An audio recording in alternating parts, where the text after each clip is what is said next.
Just to acknowledge again, Deputy O'Rourke, it was a very unexpected development once the North Runway went operational on the 22nd of August, but we started to engage with both the regulatory authorities and our neighbours, immediately. I suppose that we became aware of this.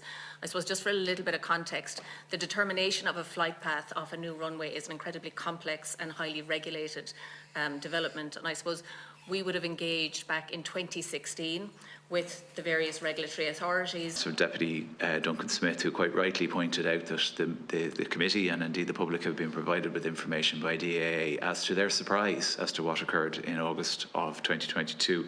But given what you've said, that for the purposes of description, you are a planning authority, an applicant, the DAA came to you and applied, and rather than grant permission, you verified that the permission was in line with the EASA guidance.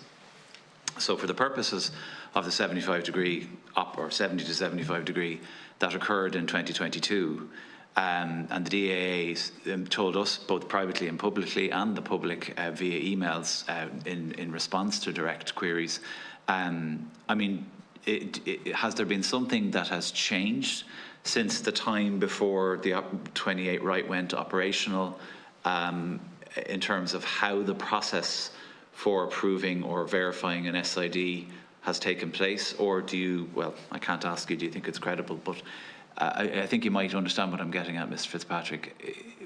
Would they have known, or rather should they have known, that aircraft will be departing and then banking to up to 75 degrees when using 28 right?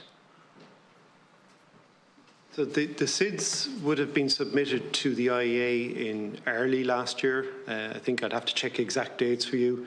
They would have been published in the Aeronautical Information publication at least 2 months in advance of the operation of the aircraft. So everyone in the world involved in aviation knew exactly what the SIDs were going to be on the first day of operation. Thank you very much. That makes it abundantly clear. Thank you, Mr. Fitzpatrick. Could I ask, notwithstanding the present